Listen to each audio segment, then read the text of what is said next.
Hello friends, welcome to ज्ञानोशन। आज के इस वीडियो में हम देखेंगे कि हम किस तरीके से एक्सेल के अंदर एक कंप्लीट सॉफ्टवेयर को डिज़ाइन कर सकते हैं। यस फ्रेंड्स, मैंने ये एक्सेल के अंदर डिज़ाइन किया है ऑर्डर मैनेजमेंट सिस्टम। सो मैं इस पर डबल क्लिक कर रहा हूँ। सो डबल क्लिक करने के बाद ये सबसे पहले ओपनिंग स्क्रीन आती है जिसमें वो यूज़र नेम और पासवर्ड पूछता है हमसे, और मैं यहाँ पर यूज़र नेम और पासवर्ड डाल देता हूँ।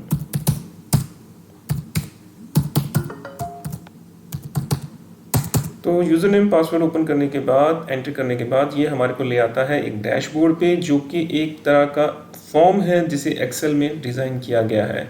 और इस फॉर्म के अंदर ये जो आप देख रहे हैं ये डिफरेंट बटन्स हैं, और ये सब बटन्स जो हैं एक फॉर्म को ओपन कर देते हैं। जैसे कि आपको मैं दिखाता हूँ, डिस्ट्रीब्यूटर ये क्या करता है, एक फॉर्म ओपन कर देता है जिसे एक्सेल में ही डिज़ाइन किया गया है। और ये है डिस्ट्रीब्यूटर मास्टर, जिसके अंदर हम डिस्ट्रीब्यूटर को ऐड या एडिट कर सकते हैं। अगर हम ऐड पे क्लिक करते हैं तो इस तरीके से हम अपना डेटा एंटर कर सकते हैं, जैसे कि डिस्ट्रीब्यूटर का नाम एंटर कर सकते हैं, डिस्ट्रिक्ट पेमेंट टर्म, क्रेडिट और एक्टिव है या नहीं वो डिस्ट्रीब्यूटर, ये सब इन्फॉर्मेशन सबमिट कर सकते हैं। एंटर करने के बाद इन्फॉर्मेशन, ये सारा डेटा हमारा एक्सेल में जाकर सेव हो जाता है, और अगर हमें वो डेटा देखना हो तो हम यहाँ से उस डेटा को देख भी सकते हैं व्यू डेटाबेस बटन पे क्लिक करके। Similarly, if we want to edit the distributor, we have to click on the edit button and the text box will be changed to combo box, और यहाँ से हम उस डिस्ट्रीब्यूटर को select कर सकते हैं जिस डिस्ट्रीब्यूटर की इन्फॉर्मेशन हमें चेंज करनी है। आपने देखा जैसे ही मैंने डिस्ट्रीब्यूटर का नाम क्लिक किया, सिलेक्ट किया, उससे रिलेटेड सारी इन्फॉर्मेशन हमारे सामने आ गई है। और अब मैं इस डिस्ट्रीब्यूटर की कोई भी इन्फॉर्मेशन चेंज कर सकता हूँ, जैसे कि डिस्ट्रिक्ट पेमेंट टर्म्स या क्रेडिट लिमिट जो भी है वो इन्फॉर्मेशन मैं यहाँ पर चेंज करके उसे सबमिट कर सकता हूँ। फॉर एग्जाम्पल, मैंने यहाँ पर 14 डेज को 25 डेज कर दिया और सबमिट कर दिया। Now the information related to this distributor Aman traders will be changed from 14 to 25, and I have clicked on the submit button, and this information has been changed in the database. And if you want to view the database, we have to click on this button, or we can see that this is the distributor master, and Aman traders right now have the payment terms 25.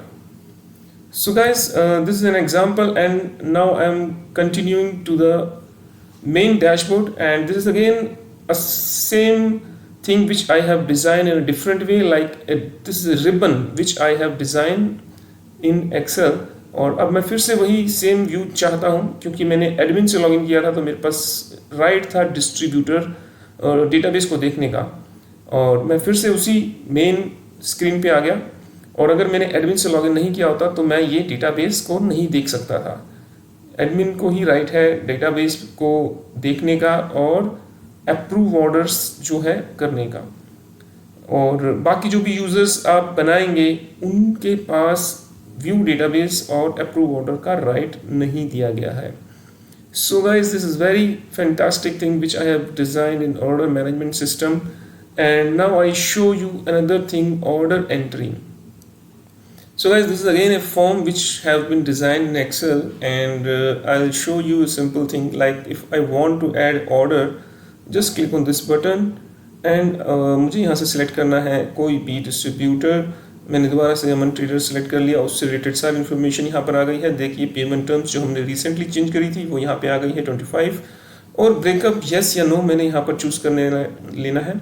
जैसे कि अगर मैं no करता हूँ तो मैं इसकी product information add नहीं कर पाऊँगा, और अगर मैं येस करता हूँ तो मैं इसकी प्रोडक्ट की इन्फॉर्मेशन ऐड कर पाऊँगा। तो यहाँ से मैं सारे प्रोडक्ट चूज़ कर सकता हूँ कि क्या है क्या नहीं है, और मैंने जैसे ही प्रोडक्ट चूज़ किया मैं उसकी इन्फॉर्मेशन यहाँ पर ऐड कर दूँगा।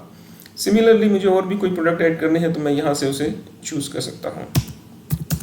आप इसकी स्टॉक की इन्फॉर्मेशन स्टॉक के फॉर्म से एंटर कर सकते हैं, और यहाँ पर हमने ये चेक नहीं लगाया कि अगर आपके पास स्टॉक नहीं है तो आप ऑर्डर डाल ना पाएँ, क्योंकि अगर हमारे पास स्टॉक नहीं है तो हम उस स्टॉक को अरेंज कर सकते हैं और उसे इनवॉइस बनने से पहले स्टॉक की इंफॉर्मेशन में ऐड कर सकते हैं।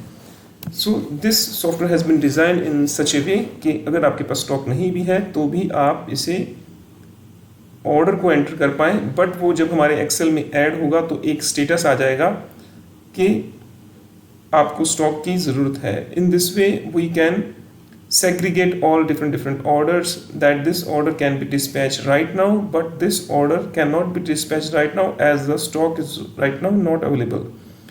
सो अब मैं इसे सबमिट करता हूँ। जैसे मैंने इसे सबमिट किया उसने बोल दिया कि we have not enter the order date. So guys this is the validation which I have placed. तो अब मैं इसे सबमिट कर रहा हूँ। सो यस करते ही order has been booked successfully. So जैसे ही मैं ये कोई भी ऑर्डर एंटर करता हूँ अप्रूव ऑर्डर्स के अंदर उसकी इन्फॉर्मेशन यहाँ पे आ जाती है और अप्रूव करने के बाद वो यहाँ से डिसअपियर हो जाएगा और that will be available for sale entry. Like we can enter the sale information and if we want to enter the stock information, like हमारे पास अगर किसी प्रोडक्ट का स्टॉक आ जाता है तो मैं यहाँ से उसे चूज़ कर सकता हूँ और कोई भी डेट यहाँ पर चूज़ करके, जैसे कि आज की डेट में मुझे यहाँ से कुछ स्टॉक आया है तो मैं उसकी स्टॉक की इंफॉर्मेशन यहाँ पे ऐड कर सकता हूँ। So guys this is the sale entry. Like अगर मुझे किसी भी ऑर्डर का यहाँ पर इनवाइस बनाना है तो मैं यहाँ से उसे चूज़ कर सकता हूँ। जस्ट मेरे को ऑर्डर नंबर चूज़ करना है, जैसे मैंने ये चूज़ किया जो भी मैंने बनाया था, और यहाँ पर उसका इनवाइस नंबर टाइप करना है लाइक INV 001 और डेट मैंने सिलेक्ट करी और मैं यहाँ पर उसे सेव कर दूँगा और इस तरीके से हमारा इनवाइस रेडी हो गया है। सो गाइज ये आप देख ही चुके हैं डेटाबेस, और ये है हमारा मिनिमम स्टॉक एंटर करने का फॉर्म जिससे आप ये डिसाइड कर सकते हैं कि ये हमारा स्टॉक है जो मिनिमम अवेलेबल होना ही चाहिए, और आप ओपनिंग स्टॉक को भी यहाँ से एंटर कर सकते हैं कोई भी प्रोडक्ट के लिए। सो अगेन आप कोई भी प्रोडक्ट सेलेक्ट करिए और उसका ओपनिंग स्टॉक, जैसे कि मैं चाहता हूँ कि 1 लीटर जार का ओपनिंग स्टॉक हो 10 और 5 जो है इसका मिनिमम स्टॉक रहना चाहिए, अपडेट स्टॉक। तो ये इन्फॉर्मेशन जो है हमारे डेटाबेस में, एक्सेल के डेटाबेस में एंटर हो गई है, अपडेट हो गई है। अपडेट प्राइस, अगर हमारे को किसी भी स्टॉक प्रोडक्ट का प्राइस अपडेट करना है हम इसे यहाँ से सिलेक्ट करके और उसका प्रोडक्ट का प्राइस चेंज कर सकते हैं। और पेमेंट एंट्री, अगर कोई भी इनवॉइस जो हमने बनाया है उसे आप सिलेक्ट करेंगे तो उसकी सारी इन्फॉर्मेशन यहाँ पर आ जाएगी। उसकी इनवॉइस की अमाउंट क्या थी, क्या पेमेंट टर्म्स थी, कौन सा डिस्ट्रीब्यूटर था। Similarly if we have receive this payment like 59,650 का जो अमाउंट था इनवॉइस का, और मुझे उसमें से 59,000 की एक अमाउंट रिसीव हुई है और यहाँ से मैंने उसे सिलेक्ट कर दिया कि आज की डेट में, और आप देख सकते हैं यहाँ पर उसने अपने आप कैलकुलेट कर दिया 650 इज़ द पेंडिंग अमाउंट। और अगर आपको कुछ डिस्काउंट देना है, जैसे कि 650 आप उसे कैश डिस्काउंट दे रहे हैं क्योंकि उसने आपको पेमेंट जल्दी कर दी है, यू कैन एंटर हेयर 650 और पेंडिंग अमाउंट 0 हो जाएगा। यहाँ पर आप टाइप कर सकते हैं that 650 is given as cash discount, submit.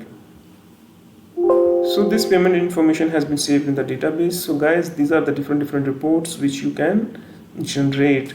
These are the I think more than 20 reports which you can design, and these are the dynamic report. Like आप दो डेट्स के बीच में आप सिलेक्ट कर सकते हैं कि आपको कौन सा, जैसे कि मैं यहाँ पर देखता हूँ 1 मार्च से लेकर 31 मार्च तक SQY सेल्स इन KG। तो आप सबमिट करेंगे तो to date can not be greater than today's date.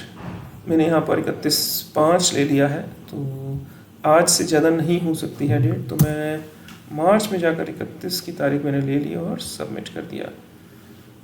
So guys, this report has been generated and it will generate the file, it will generate the report in the same folder where you have placed this tool। जैसे कि मैंने ये tool रखा था E के अंदर, तो उसने यहीं पर ये रिपोर्ट जनरेट कर दी है। सो गाइस, मैं आपको रिपोर्ट्स और दिखा सकता हूँ बट इससे बहुत ज़्यादा वीडियो लंबा हो जाएगा, तो मैं रिपोर्ट्स पे नहीं जाता, बट आपको सारी रिपोर्ट्स मैं शो नहीं कर पाऊँगा क्योंकि ये बहुत ज़्यादा रिपोर्ट्स हैं। आप देख लीजिए, ये इस तरीके से फॉर्म हैं जो डिफरेंट रिपोर्ट्स को जनरेट करते हैं, और बहुत ही डायनामिक रिपोर्ट्स हैं ये, like town wise, party wise achievement, okay, so invoice wise cash discount. So all these reports are very dynamic and like opening stock, यहाँ पर आप जो डेट सेलेक्ट करेंगे उस डेट का ही आपको ओपनिंग स्टॉक दिखाएगा। ठीक है गाइस, सो आज के इस वीडियो में इतना ही। So guys, please let me know in case you like this video और आप भी अगर ये सीखना चाहते हैं कि किस तरीके से इस तरीके का सॉफ्टवेयर आप डिज़ाइन कर सकते हैं एक्सेल के अंदर, तो प्लीज़ मुझे कमेंट करके बताना। मैं आपके लिए स्पेशल वीडियोस डिज़ाइन कर